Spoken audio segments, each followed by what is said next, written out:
Welcome back to the Gaming News Canada show. I am your host, Steve McAllister.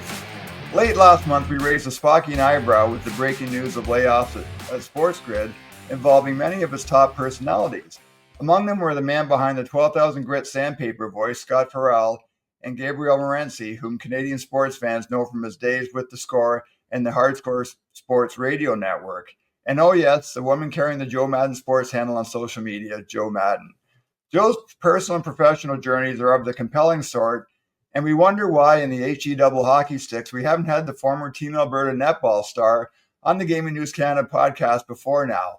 Well, we're fixing that today, and we're thrilled to welcome Joe to the podcast. Joe, thanks so much for doing this.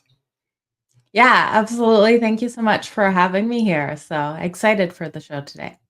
Hey, Joe, I want to start by just saying that, I wish we were obviously doing this interview under different circumstances. And, I did read the Sports Grid news, I think, on July 28th. Obviously saw that you had changed your profile on X. And I just wonder if you saw this coming. I know we had Jay Sucraj from Sports Grid on the podcast, I think back in early June, late May. And we talked about the investment the Sports Grid had made in Paige Spiranak and Brian Christopher. And I'm sure you have followed this being in Alberta and what we're seeing in Ontario, where online gaming is becoming increasingly popular. Operators and media companies seem to be leaning into that online casino presence. Do you think that was a factor in the decisions the Sports Grid made? It definitely could have been, but to be honest with you, Steve, I don't know enough. I've been on the other side. Prior, I did run an accounting business and I had to tell people where to make cuts. So I completely understand why layoffs come and that money just wasn't there for them to be able to support all of their talents. So hard decisions had to be made by Sports Grid. I don't hold anything against them for those hard decisions. I wish it was different, and I hope that maybe one day things change in the Sports Grid world. But yeah, I really don't know the details of it.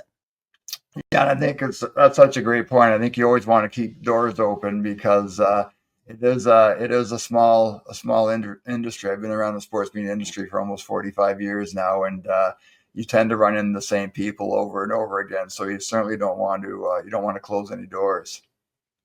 No, no, not at all. This industry, it seems like it's so large, but at the end of the day, it is a small industry. And I have nothing but great things to say about my 3 years at Sports Grid because it was a fantastic ride. It was a roller coaster of different shows and things that I got to be involved with over there. And I'm thankful for the opportunity. Hey, Joe, I'd like to start. One thing I like to do on the podcast is just talk about people's own stories, and often they're quite fascinating. And I would say that yours is fascinating, and then some. First of all, someone who's living in Okotoks, Alberta now, with a huge profile in the North American gaming industry. That's somewhat unusual. And then someone who was working as an accountant and running your own liquor import business when COVID happened back in 2020. And you and I were just talking quickly before I hit the record button on this podcast. And I think your story, like many others, when the pandemic happened, it kind of forced people to look at what they were doing and shift gears. And that seems to work quite well for you. But can you maybe just talk a bit about why you made that decision and just why sports betting just happened to be the next chapter of your professional life? It was really interesting, and I'll tell everyone this, that I just never this isn't an industry I saw myself in. I went with the status quo, family big into accounting. My aunt was a very successful accountant with her own practice. My grandmother, who was the backbone of our family, she was just brilliant, raised three girls solo by herself. My grandfather sadly passed away when my mom was 14 and she was the youngest. So she went through all of that with an accounting degree. She was a head of an accounting department in a man-driven world back then, right? When she would have been so successful at what she did. So when I came out of high school and didn't know what I wanted to do, it was kind of like I got thrown into accounting. That's where the family saw me, and that's where I saw myself, because that's where I went. My mom worked for her sister and she was successful in the area as well. So I fell into that role, but it was never something I loved. So I was in an industry where I was telling people where to save costs, where to cut different areas of their spending. And I didn't love it. I didn't like what I was doing, but I loved my clients. And I grew to really get that bond with my clients that I loved, but it was never my passion. So when the opportunity presented itself kind of out of nowhere to work in a kind of hosting role in a local company here in Calgary, I kind of jumped on it, not knowing what I was getting myself into, but not realizing it was everything I ever wanted to do without realizing it was. So as soon as I got into this area, and sadly, that first role was just quick, short, and done. I knew it's what I wanted to do. Now I was still running my accounting business. I was still talking sports around the water cooler after I was done with meetings with those clients. And then I was coming home and I was putting in the work and trying to build my own thing. So when COVID hit, it was kind of like I've got these companies, they're better off to close the doors right now. They can't afford to pay me. And even if they could afford to pay me, I can't take their money, because that's going to be between them putting food on their own table or paying me to try to just float them through this uncertainty right now. So it was a prime opportunity for me to take some of the staff that I had working under me, getting them into a lower rate for that company so the company could still manage, and then I could break away and do my own thing. So that's really what happened over COVID. It was a clear cut, easy decision for me, even though I had that stress of two kids and what I'm going to do and how I'm going to make it work. But it was the best time to try. It's interesting. I mean, our parent company for Gaming News Canada, Parlay. I mean, we kind of did the same thing back when the pandemic struck. We saw what was going on with Bill C-218, and that sports betting was going to become expanded and legal across Canada. And I remember those early days where, of course, you couldn't have a studio or whatever, and we had about 40 people just producing content like you're still doing today. And that's one of the beauties. We'll get into this a little bit later about social media, but that was certainly one of the beauties about social media at that time, is you could still produce your own content, and with the technology today, do so pretty professionally. I think we've come a long way from someone sitting in their bedroom with a Motley Crue poster in the background. That's for sure. We definitely have. Hey Joe, where did that sports bug come from? You mentioned about your mom and your grandmother. Women have had a very influential part in your lives. Is that where you got the bug for sports, and what led you to playing netball? Which is, netball is not really a mainstream sport in our country. Yeah, it definitely isn't. So I grew up in Australia. I was born and raised there, moved to Canada in my teenage years. So growing up playing netball over in Australia, when I moved here, I was able to join Team Alberta and play. So it was kind of just what I'd always done. And of course, coming over from Australia and playing it my whole life, I was able to get on one of their top teams. And I was able to travel all over and do that. The competitiveness was always in my family. My dad and my mom, super competitive people, and they love going out and doing stuff. My parents were never the parents where it's just sit down, watch the TV, hang out at home, go play outside with your friends. It was, um, my parents worked so hard. My mom would waitress on the weekends. My dad helped with pit crew for like the minis and everything. So we would go to the track. So we were there at the track as kids playing with a couple of our friends while our dads were, working on the pit.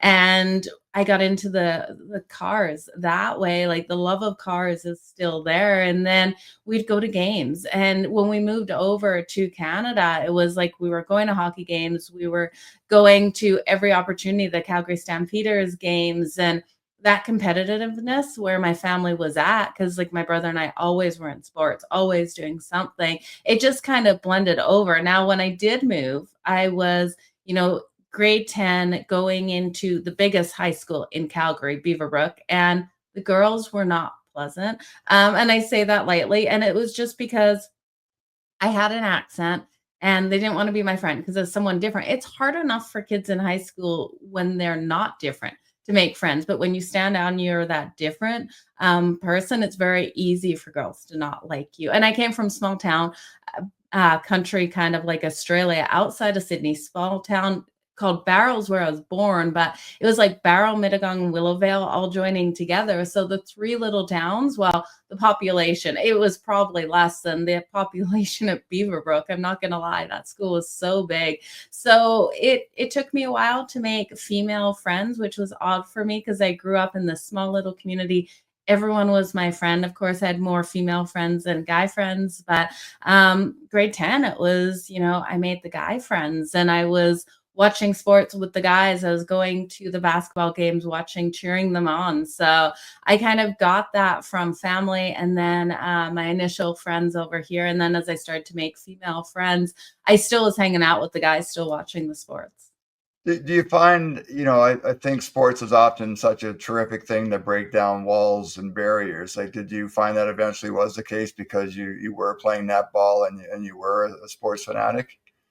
Yeah, I made a lot of friends, with netball. Unfortunately, everyone was kinda spread all over the place. I was, like, on a U18 team, so it was, like, a lot of older friends that I was able to make and connect with in that way. And then connecting with it was, like, the nannies over here, right, from New Zealand and Australia and from England that were on the U21 team. So, the older girls, so that became a little bit of a battle, making those connections there, but they definitely were super competitive in the sports world and they love their sports as well. So, yeah, it did open a world of different friendships in that way. Do you remember who your first sporting hero was in Alberta?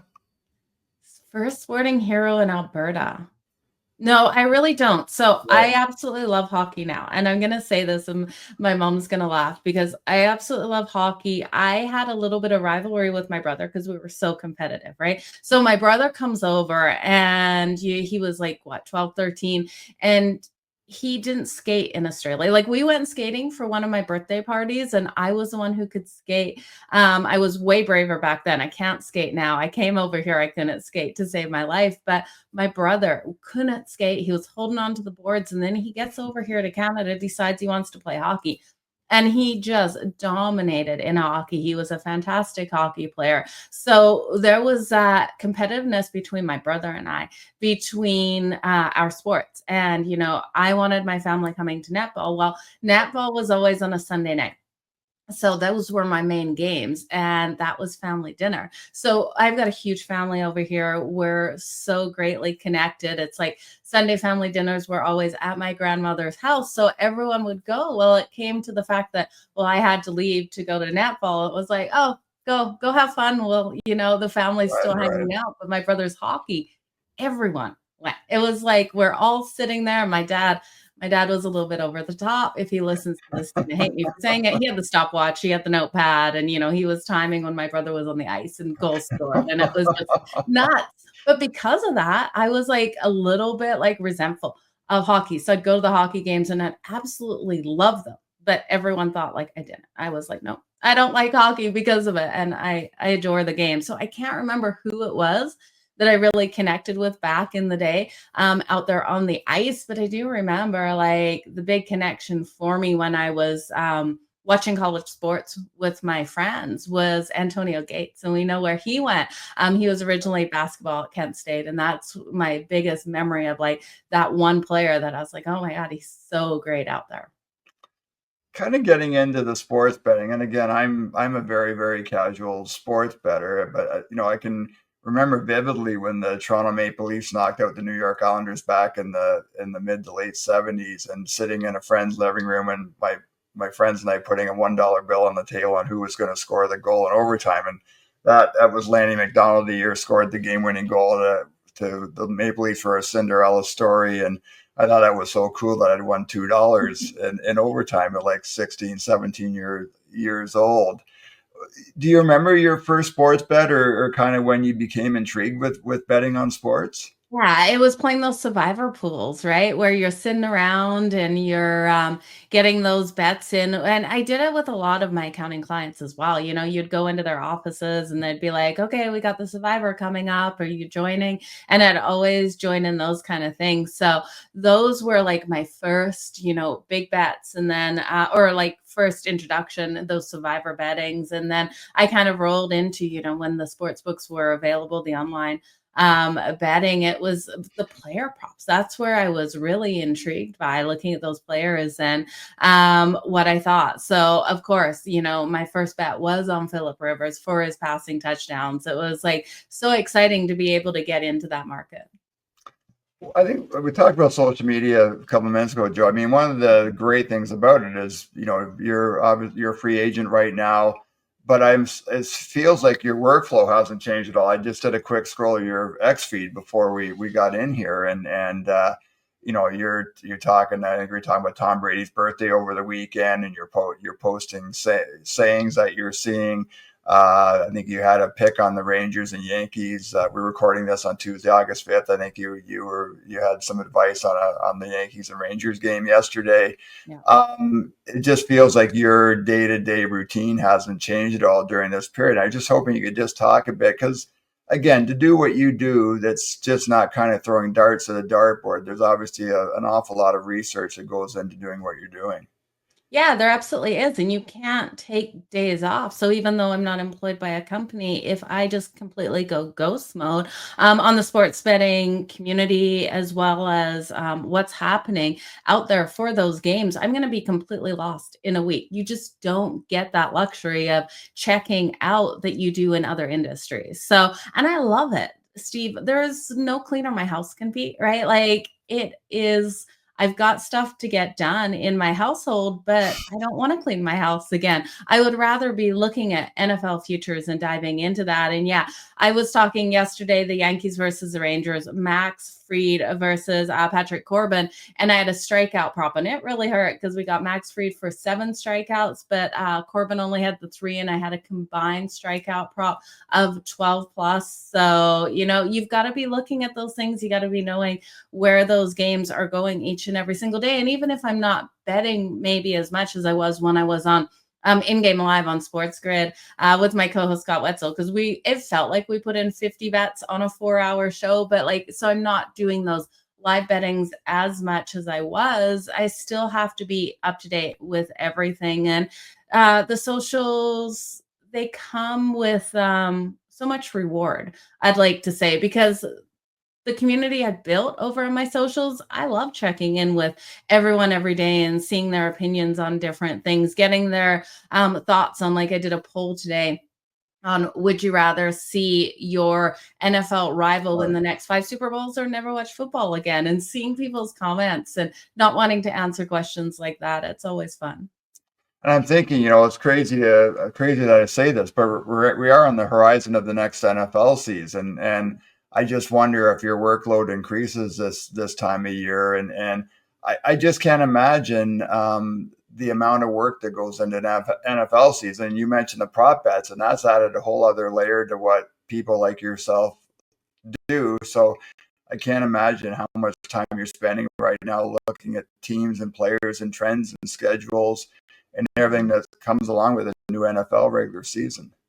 Yeah, there is so much to dive into. You're watching these training camps to see how the quarterback battles are even going. You look at the Cleveland Browns and how many quarterback options they have there. Who's going to be their number one? Looking like Joe Flacco right now, but then the Indianapolis Colts still having the same question marks with Anthony Richardson versus Daniel Jones, bringing in that veteran there versus a rookie that really doesn't have that many starts. 15 starts under his belt. So you've got so many question marks out there in even these training camps, and then we're going to get more into the preseason. We saw the Hall of Fame game the other day, and seeing how players are able to play in the preseason. I really want to see Scadaboo out there for the Giants, but we're looking like he missed practice today because of a hamstring. Not sure where he's going to be going.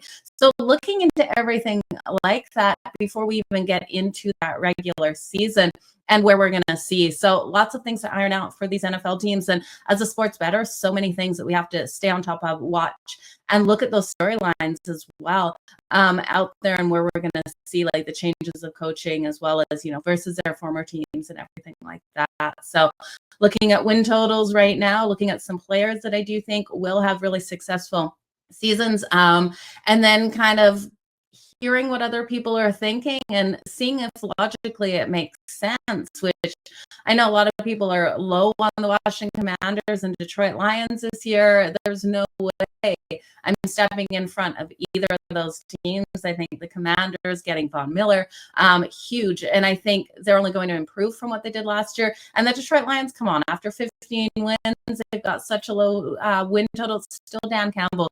He's still going to push this team. I know there's been some adjustments, but I tell you, I still think the Lions have what it takes this year to make a run. You talk about Dan Campbell, the Lions, and it's a great segue into my next question. And I think we see with sports fans who are bettors, I mean, there's obviously a lot of action around the local team, right? So in Ontario here, in the Greater Toronto area, a lot of interest in the Buffalo Bills. Down towards London, Sarnia, Windsor, obviously a lot of interest in what the Lions are doing.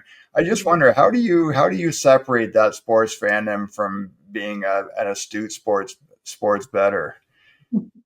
It's easy. Okay. So I always tell people I love my money more than I love my teams. So, Good like, at the answer. end of the day, there's no way that I'm going to back a team because I can make a case for why I'm a fan of every single team. There's always a player that I have that connection to. And watching college football, you make those connections across the board. You have those players that, even though they're on teams like Scadaboo on the Giants now, he's a player that I watched and I followed in college. So there's always a case. There's always something pulling at my heart. But at the end of the day, your heart can't be in it. And I think there's a lot of cases where I'm fading. Like, my prime NFL team is the Chargers. So there's a lot of cases where I'm fading the Chargers, but not this season. I have a really hard time fading them this season. I think we're going to see big step ups from Justin Herbert. He went all season until that wild card game versus the Texans, which everyone thought was a matchup they needed and they wanted to make it to the next round, not throwing those interceptions. But we saw it with how many quarterbacks out there. Sam Darnold for the Minnesota Vikings in the playoffs. We also saw it with Jordan Love for the Green Bay Packers in the playoffs, and Justin Herbert fell victim to it too. 4 turnovers in that last wild card game after a season long, 0.07, there's something crazy stat of low turnover ratio. So I'm looking for a big step up from them, improvements in the backfield. I can't fade my Chargers this season, even though I wanted to find a reason to. And that's one thing I do, Steve, when my heart is invested, like it is with the Chargers. I always think, okay, but heart and money, you can't break both, right? So, but I keep digging into the Chargers and I can't find a step back, a regression out of them. Joey Bosa's gone to the Bills. That's going to be huge, but we do, I think we can step past the hurdles here this season. Harbaugh is fantastic for the Chargers, so we'll see what they've got. Hey Joe, I just want to put on my sports media geek beret for a second, and again, I have to ask, just how much credence do you put in what the beat writers are doing and the media coverage that's out there every day, especially this time of year around camps? How much traditional sports media do you consume? Ooh, I consume a lot. I love listening to the beat writers and seeing what they're seeing out there, especially at this time of year. And in the NHL season as well, you've got to be following those guys and seeing what they're seeing firsthand, because I can't be there. If I could be there, it would be a different case. But those beat writers can be everywhere, all across the country, seeing everything that's happening and have little looks at stuff that you're not going to know just from, turning in to a TV program, right? They're seeing those angles that no one else is looking at.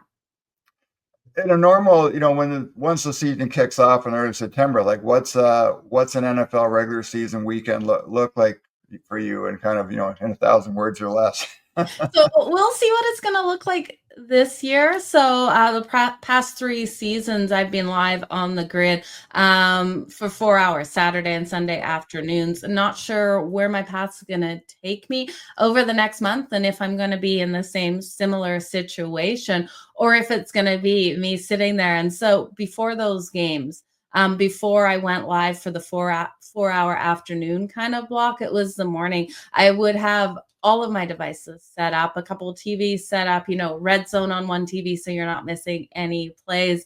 And then a couple of TVs with different games that I'm really honing into, then the laptop with a game, and then, of course, a game on another device. So, as many opportunities as I could to watch all of those games. And that will be the same no matter what happens this weekend. But it's a lot of like going into Sunday, as soon as those lines open up, some of them you'll get Sunday, you got Monday Night Football as well. So soon as you're seeing all of those lines, jumping on early lines, I do a lot of research myself into looking before I look at the book's numbers to what I think the line should be, where I think a team should be favored, and the situation where it's perfect because when the books put it out, if I'm thinking a team should be favored by 5 points and they've got them favored by 3, I'm jumping on that team, right? So looking at that, so it's constant going over schedules, looking at injuries,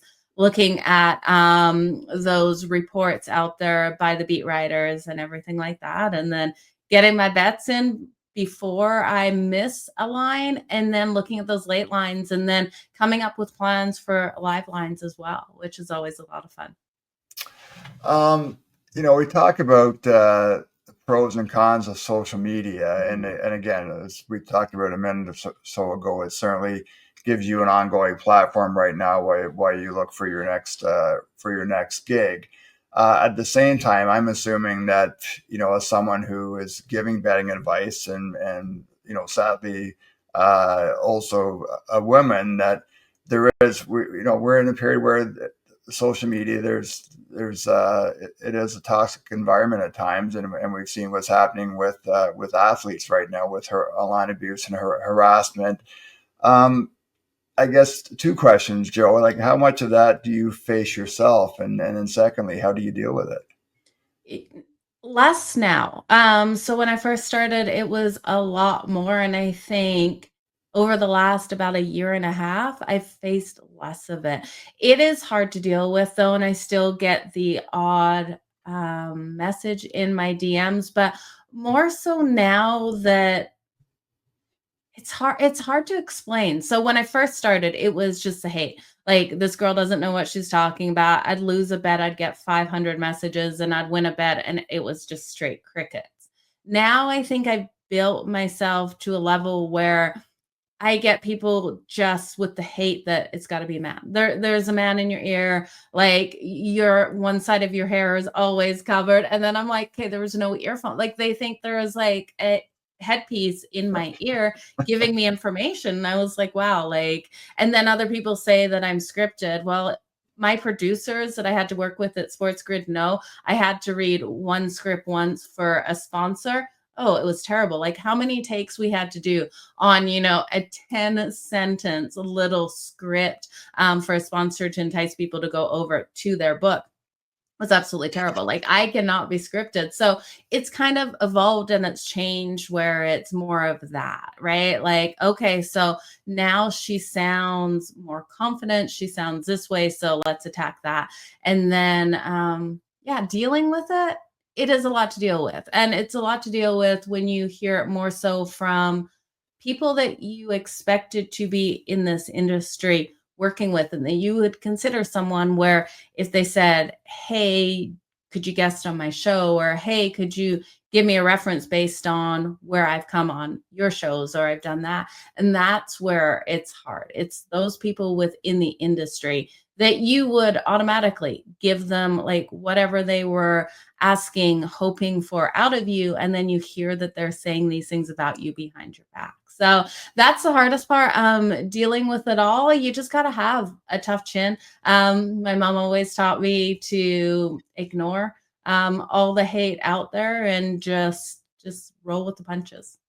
It also feels too that we're kind of, it is 2025, and it feels like we should be at a point where it's accepted that women are very good at jobs like this. I mean, you look at the Canadian broadcasting landscape, and being a hockey fan, you look at what Cheryl Pounder is doing at TSN now, and Jennifer Botterill on Mhm. Sportsnet, and Christine Simpson was an absolutely fantastic reporter at Sportsnet.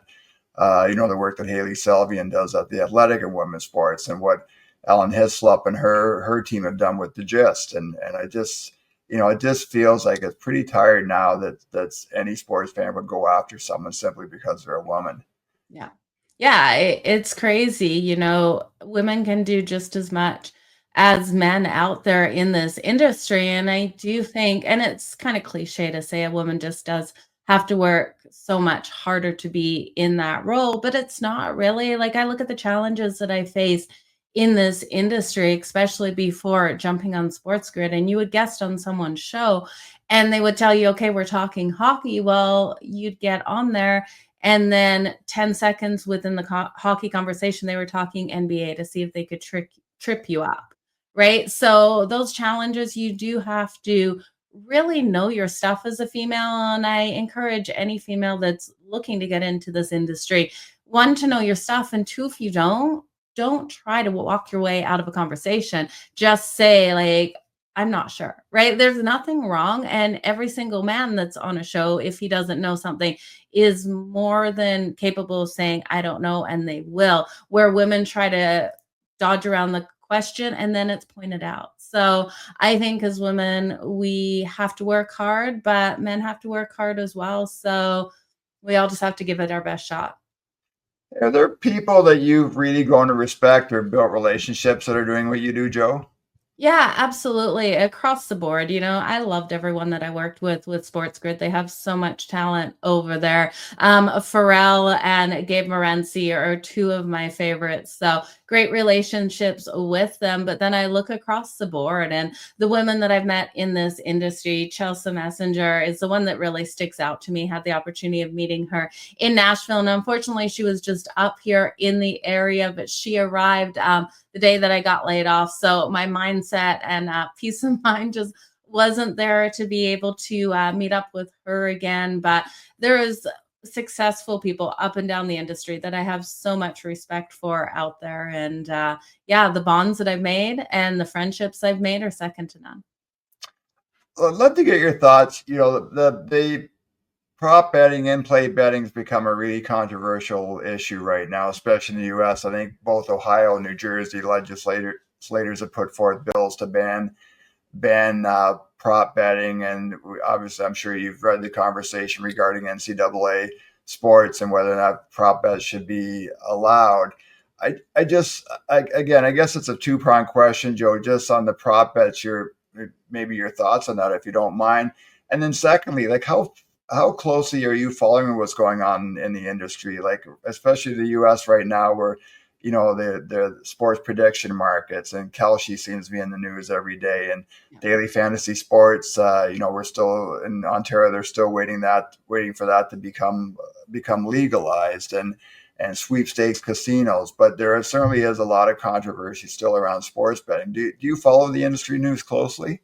Yeah, I absolutely do, and I understand why the controversy is there because especially in college sports, because you're looking at these young kids and if they're offered something, right? But I'm looking at like the sponsorships now in college sports, and it's kind of taking away from those kids that could have change the outcome or at least their outcome within a game because now you've got kids that are actually making money from the NIL deals instead of taking a handout to not hit their props. Like, I think there's going to be less of an ability for that kind of thing to happen. But I understand why it could have happened in the past because we look at these kids that weren't allowed to take any money playing college sports. They've got these sponsorships, but they're not able to work because they're putting everything into their time in playing basketball, playing football, and then keeping their grades up to be there. And then they have no money because they're coming from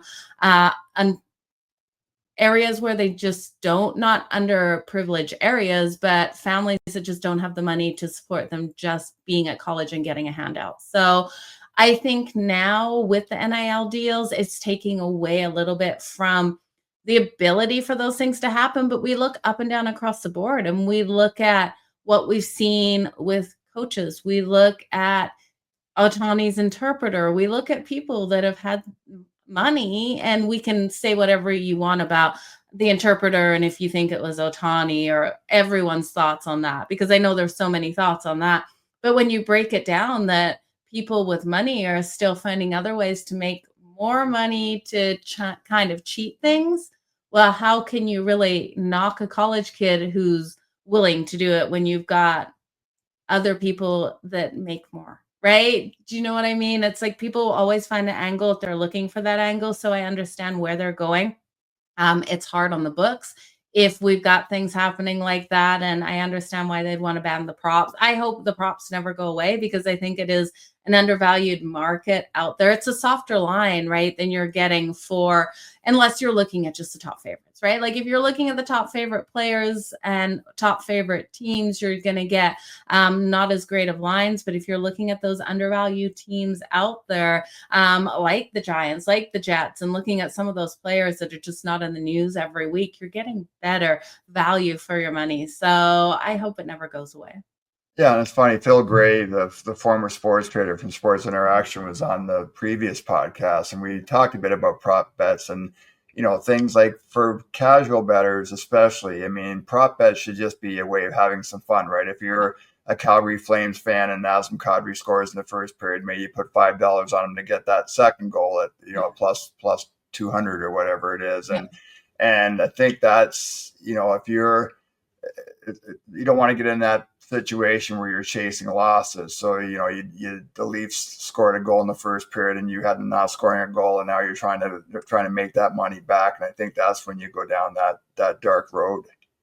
Yeah, absolutely. And that's one thing that I always encourage anyone that's listening to my bets. Your your betting should be for what you're willing to burn, right? Like if you're putting $100 on a game, that's $100 you shouldn't expect to be able to get back. And we can do all the bets, we can do all like the trends, all the research behind everything. But human error comes into play. You have injuries coming into play, and you can't predict things like that. Like even last weekend, we had a game with the Edmonton Elks where weather came into play. Edmonton was rolling nice and strong, and then rain delay and lightning delay. And then they come out in that final part of the game, took all their momentum away. They weren't able to really get anything done after that. So there's so many different angles to look at and so many things that you really can't control. Like we're not living in a bubble where everything is going to fall exactly how it should. Right. So if you're betting $100 on a game, it be that your $100 of entertainment for the night that you're willing to lose. You can't bet to make money. Vegas is around for a reason. Like, and yes, we make money doing it, but you have to if you wanna make money doing it, I really do believe you have to get in on the bets first, live bet the games, look for those angles within a game, and you've gotta dedicate your whole time for that one bet over the course of those hours that the game is on, with different adjustments that you can make because of those situations that can happen. So, it's always bet for entertainment, bet for fun money, because the most successful bettors out there, they hit 62% of their bets. So there's always going to be losses. Yeah, and just you have to remember, professional athletes are human beings like you and I, and everybody has a bad day at the office, right? Exactly. And Yeah, exactly. You can't take yeah, that out of it. and it's funny you mentioned the elements too. Again, I don't bet on the NFL, but I remember going to get groceries or coming back from the gym on Sunday mornings in the Toronto area and listening to the Fan 590, the sports betting shows back then. And for whatever reason, one of my favorite segments was always listening to these guys in Vegas talk about the weather conditions, because that's when you do think, okay, well, the ground game is going to take on even bigger meaning now because it's a Yeah. sloppy field today. And it's funny how that kind of stuff stuck with me more than if Tom Brady was going to throw 4 or 5 football passes. And Yeah. especially once you get in December, and I used to love watching those Monday night games with the snowstorms in Denver, and again that puts a whole other twist on how the game's going to be played when the weather's that way. Oh, absolutely. And then also when you're jumping into those early lines in the NFL, one thing that I'll never forget is I jumped on early on a Tuesday on Matt Stafford when he was with the Detroit Lions back in the day. And then on the Saturday night, Sunday early morning, it was like over the midnight hours where it was announced he won't be starting the next day. So you're going, okay, so now I bet on the game based on the fact, we're going to have Matt Stafford. He tweaked something Saturday night, like literally 24 hours before kickoff, and then you're having to make those adjustments. So you don't want to put, your life savings on a game and think it's a lock, like a lot of people like to throw around. Hey, Joe, I want to finish the interview with a couple of Alberta questions because you're out Okay. there, and I'm sure you, like all of us, are following the road to regulation in Alberta. And I just wonder, for what you do and living in Alberta, what does an open market in Alberta mean for you, if at It all? Yeah, it would be fantastic to see the open market up here in Alberta, and it's such a gray area here. I think a lot of people are worried about taxation on, their winnings, but at the end of the day, if you're winning and have to pay tax, it is a good thing, right? Because those losses do come for everyone. So, I think it would be a huge benefit for Alberta to be able to get that. It's gonna take away a lot of the sites that people aren't getting paid out properly on, which also helps a lot of sports bettors out there. So I think everything should be completely across the board, just like Ontario. Hey, and last question. I know, I believe you're a Flames fan, but I Yeah. just wonder, with both the Flames and the Oilers, what do you see happening in 25-26? Oh, well, I wish I could say I see Connor McDavid leaving the Edmonton Oilers because that would give the Calgary Flames a fighting chance. But I do think great things. I'm sad to see Dan Vladar move to the Philadelphia Flyers from the Calgary Flames. I loved the effort he always put in to the Calgary Flames. But Dustin Wolf, he has the backing of the city, and I'm really excited. And you look at the Calgary Flames last season, that was supposed to be such a rebuild season that I couldn't believe the run that they were able to go on. So, really hopeful with what Huska's going to be able to get this team doing this upcoming season. I think they're making some great adjustments out there. And I do think it's going to be a team you're going to have to watch for. Are they going to be able to make it deep? Probably not with Edmonton on our doorstep. But I do think Calgary definitely is a team that's going to make some sports bettors some money this season. Yeah, I'm with you on Ryan Huska. I think he's a really underrated coach, and I like the way the Flames play. They don't seem to take nights off, and you're right. I think this is a team that maybe is 2 to 3 years away, but I think it's a team that's going to keep their fans engaged the entire season. That is Joe Madden, or Joe Madden Sports, which I think is your handle on all your social media channels, Joe. Hey, listen, this was long overdue.